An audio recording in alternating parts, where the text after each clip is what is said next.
ఆంధ్రప్రదేశ్‌కి అత్యంత ప్రమాదం పొంచి ఉందన్నమాట. ఇది ఎందుకు చెప్తున్నానంటే నేను ప్రెజెంట్ సిట్యుయేషన్ చూస్తే గనక చాలామంది ప్రజలు అల్లాడిపోతా ఉన్నారు. అసలు కనీసం ఊపిరి పీల్చుకోవడానికి కూడా ఇబ్బంది పడిపోతూ ఉన్నారన్నమాట. అత్యంత ప్రమాదం జరగబోయే అవకాశాలు ఉన్నాయి కాబట్టే ఏదైతే ఈ న్యూస్ ఉందో ఈ న్యూస్ మీ ముందుకు తీసుకొచ్చాను. ఇదంతా కూడా చదివి ఈ ఇన్ఫర్మేషన్ అంతా కూడా గ్యాదర్ చేసి మీ ముందుకు తీసుకొచ్చానన్నమాట.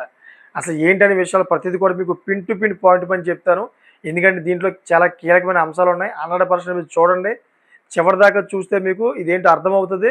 అంతేకాకుండా రాబోయే ఏదైతే ప్రమాదం ఉందో, ఆ ప్రమాదం నుంచి మీరు తప్పించుకునే అవకాశం ఉంటది. ప్రతి ఒక్కరు కూడాను చాలా క్షుణ్ణంగా చూడండి. అసలేంటంటే మ్యాటరు ఇప్పుడు ప్రెజెంటు ఎండ తీవ్రత ఎలా ఉందో ఒకసారి చూడండి మీరు. 45 డిగ్రీలు దాటేస్తుందన్నమాట ఎక్కడ చూసినా గానీ. ప్రజలు విలవిల్లాడిపోతూ ఉన్నారు. ఇంట్లో ఉన్న ప్రజలు కూడాను తట్టుకోలేకపోతున్నారన్నమాట. ఇంట్లో ఉండలేకపోతున్నారు. ఏసీలేసుకున్నా గానీ ఏసీలు సరిగ్గా పనిచేయట్లే. ఒక రకంగా చెప్పాలంటే మే నెలలోనే కొంచెం హాయిగా ఉందన్నమాట. అంత పెద్దగా తీవ్రత లేదు అప్పుడు ఎండ. ఇప్పుడైతే విపరీతంగా పెరిగిపోయింది. ఇప్పుడు దీని గురించే రాబోయే రోజుల్లోని ఇంకా వేడి తీవ్రత, ఇంకా ఎండ తీవ్రత పెరిగిపోద్దని చెప్పేసి కేంద్ర ప్రభుత్వం నుంచి అంటే వరల్డ్ వైజ్ ఏదైతే ఉంటుందో ఇంటర్నేషనల్ నుంచి న్యూస్ వస్తుంది కదా! ఆ న్యూస్‌కి సంబంధించిన ఒక ఆర్టికల్ బయటపడ్డదన్నమాట. అంటే ఏదైతే ఇప్పుడు ఎల్‌నినో నడుస్తూ ఉందో, ఎల్‌నినో అంటే మీకు తెలిసిందే కదా! అంటే 120 సంవత్సరాల తర్వాత మళ్ళీ ఇటువంటి ఎల్‌నినో వచ్చిందంట. అంటే మొత్తం కరువు. మీకు వర్షాలు పడవు. విపరీతమైన ఎండ, విపరీతమైన వడగాల్పులు గట్టా వీచేస్తా ఉంటాయన్నమాట. ఇటువంటిది 120 సంవత్సరాల కిందట జరిగిందంట. మళ్ళీ ఇప్పుడు వచ్చిందంట అది.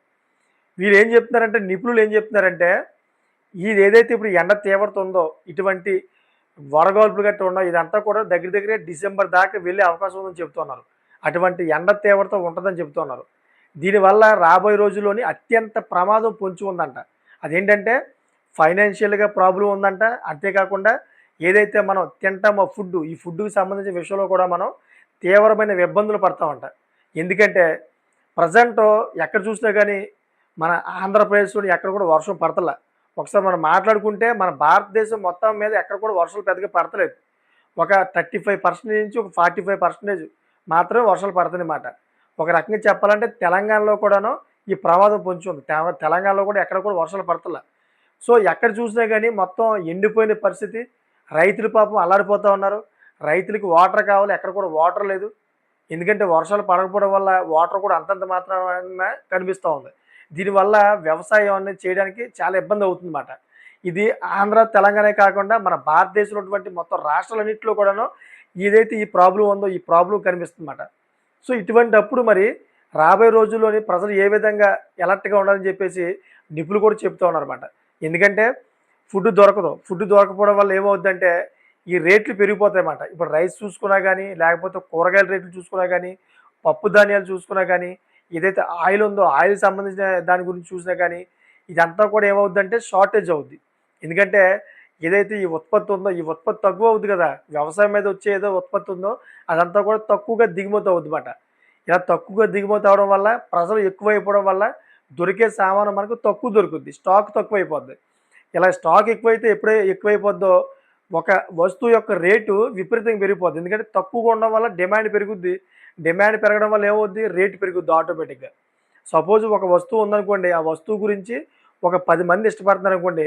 ఈ 10 మందిలోని ఎవరో ఒకరే తీసుకెళ్తారు కదా! సపోజ్ నేను ఆ వస్తువు యొక్క రేటు రూ. 10 పెట్టాననుకోండి. 10 మంది దగ్గర రూ. 10 ఉంది. 10 మంది కూడా కొనేస్తారు.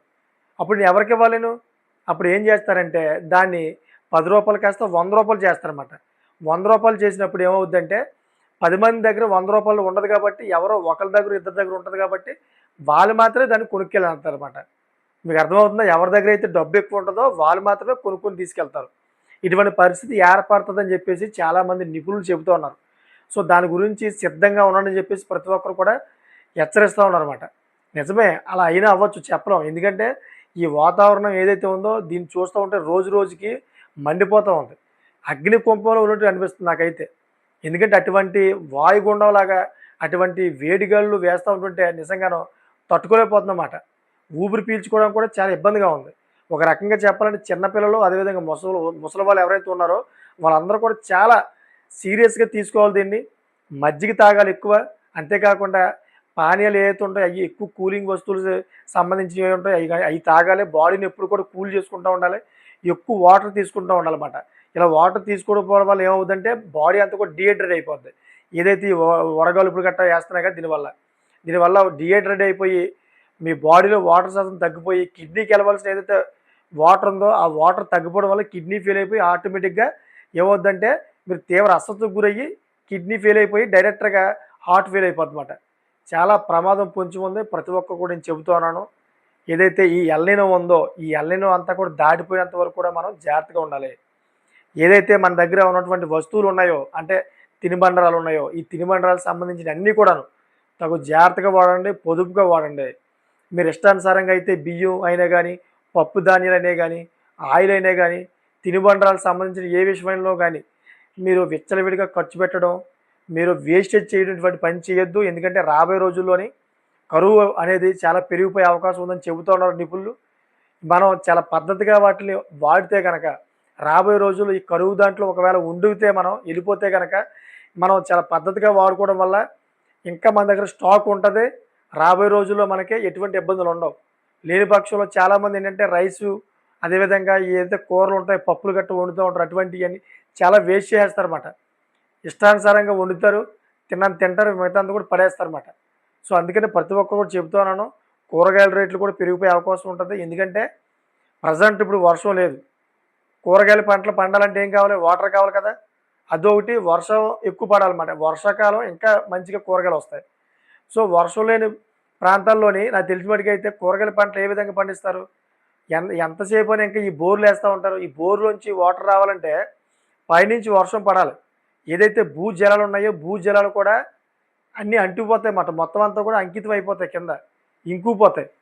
పైనుంచి వేడి గాలులు ఎండ విపరీతంగా కాస్తా ఉన్నాయి. భూమిలో ఉన్నటువంటి ఏదైతే వాటర్ ఉందో అదంతా కూడా ఇంకిపోయే అవకాశం ఉంటది. ఆటోమేటిక్‌గా ఆరిపోద్దన్నమాట. మీరు పైనుంచి వాటర్ లాగుతా ఉంటారు. మీరు కింద నుంచి వాటర్ లాగుతూ ఉంటారు గానీ మీకు వాటర్ అక్కడ రాదు. మొత్తం వ్యవసాయం అంతటికి సరిపోయే వాటర్ బోర్‌లో రాదన్నమాట. మీరు బోరింగ్ యేసుకొని వ్యవసాయం చేసేద్దామంటే గనక రాబోయే రోజుల్లో కూడా ఇబ్బంది కలిగే అవకాశం ఉంటదని చెప్పేసి నిపుణులు చెబుతా ఉన్నారు. అందుకే ప్రతి ఒక్కరు కూడా చెబుతా ఉన్నాను నేను. జాగ్రత్తగా ఉండండి. ఏదైతే ఇప్పుడు కూరగాయల పంటలున్నాయో, ఈ కూరగాయల పంటలు కూడా సరిగ్గా పండే అవకాశం కనిపించట్లేదని చెప్పేసి నిపుణులు కూడా చెబుతూ ఉన్నారు. ఎందుకంటే దానికి సరైన వాటర్ కావాలి కాబట్టి. ఈ వాటర్ ప్రాబ్లమ్ వచ్చిందంటే గనక కూరగాయల పంటలు కూడా పండించలేరు. దానివల్ల మనం తినడానికి కూరగాయలు ఏవైతే ఉంటాయో ఈ కూరగాయలు అనేవి మనకి చాలా షార్టేజ్ అయిపోతాయి. ఏం తింటాం ఇంకా మనం పప్పు దినుసులే తినాలన్నమాట. ఏదైతే పప్పు ధాన్యాలు ఉంటాయో అయ్యే తినాలి. సో, అటువంటి పరిస్థితిలో కూరగాయల రేట్లు కూడా విపరీతంగా పెరిగిపోతాయి. ప్రెజెంట్ చూసుకుంటే ఆటోమేటిక్‌గా ఇప్పుడు టమాటాలైనా గానీ, ఉల్లిపాయలైనా గానీ ఈట్లి రేట్లు ఆటోమేటిక్‌గా పెరిగిపోయాయి ఇప్పుడే. ప్రెజెంట్ అయితే రేట్లు అధికంగానే ఉన్నాయి. ఇంకా రాబోయే రోజుల్లోని ఇదే పరిస్థితి నెలకొంటే గనక ఈ వ్యవసాయం ఏదైతే ఉందో వ్యవసాయం చేసే వాళ్ళకి ఇబ్బంది అవుద్ది. రైతులు చాలా ఇబ్బంది పడతారు. వ్యవసాయం చేయలేరు. ఆటోమేటిక్‌గా అయితే నాకు తెలిసిన మటుకైతే ఇది పెరుగుతది. 100% పెరుగుతదన్నమాట. మనం 100% కొనడానికి ఇబ్బంది పడతాం. ఉద్యోగస్తులైతే వాళ్ళ జీతాలు సరిపోవు. అంతేకాకుండా వ్యవసాయదారులైనా గానీ, వ్యాపారస్తులైనా గానీ పాపం వాళ్ళు సంపాదించుకున్న డబ్బులు కూడా సరిపోవన్నమాట. పేదవాళ్ళ గురించి అయితే ఇంక చెప్పలేం. ఎందుకంటే వాళ్ళు కూలి చేసుకొని బతుకుతారు కాబట్టి వాళ్ళకి రోజువారీ నడాలంటే చాలా ఇబ్బంది పడిపోద్ది. చాలా ఇబ్బంది ప్రమాదకరమైన పరిస్థితులు ఏర్పడతాయని చెప్పేసి నిపుణులు చెబుతూ ఉన్నారు. ఏదైతే ఎల్‌నినో ఉందో ఈ 120 సంవత్సరాల తర్వాత ఈ ఎల్‌నినో రావడం వల్ల మొత్తం ప్రపంచ దేశాలన్నిట్లు కూడా బెదిరిస్తా ఉందన్నమాట. మన దేశమే కాదు. స్విట్జర్లాండ్ చూసుకొని స్విట్జర్లాండ్‌లోని ఆ ఎండ తీవ్రతకి పాపం చాలామంది చనిపోతూ ఉన్నారు. తట్టుకోలేకపోతా ఉన్నారు. వాళ్ళ మీద అయితే స్విట్జర్లాండ్‌లోని ప్రభుత్వమే వాటర్ కొడతా ఉంది. కొన్ని కొన్ని ప్లేసుల్లోని స్ప్రే చేస్తా ఉందన్నమాట. అంతేకాకుండా వాళ్ళ యొక్క కార్లు అదేవిధంగా లారీలు గట్రా ఉంటాయి కదా! ఆ చక్రాలన్నీ కూడాను కరిగిపోతా ఉన్నాయి. రోడ్లుకి అంటుకుపోతా ఉన్నాయన్నమాట. అటువంటి పరిస్థితి ఏర్పడింది. మొత్తం ప్రపంచమంతా కూడా ఈ ఎల్‌నినో అనేది వ్యాపించింది. ప్రెజెంట్ అయితే మన భారతదేశానికైతే ఎక్కువ ఎఫెక్ట్ చూపించింది. అయితే ఇప్పుడు ఏదైతే ఈ ఋతుపవనాలు ఉన్నాయో, ఈ ఋతుపవనాలు అన్నీ కూడాను చైనా వైపు మళ్ళీయమాట.